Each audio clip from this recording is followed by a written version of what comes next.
Okay, it's not super dramatic, but this is what the snow looks like outside. Boop, piled up.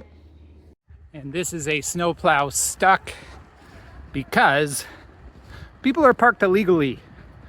Don't park illegally. Because these douchebag cars are parked illegally, the snowplow has to back up and go off the street. And this is what happens for our street. So thanks, buddy. Ooh, it's definitely a winter wonderland out here today.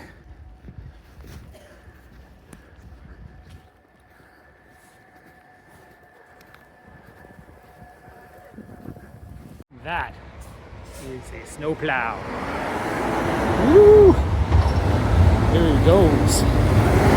Plowing the snow.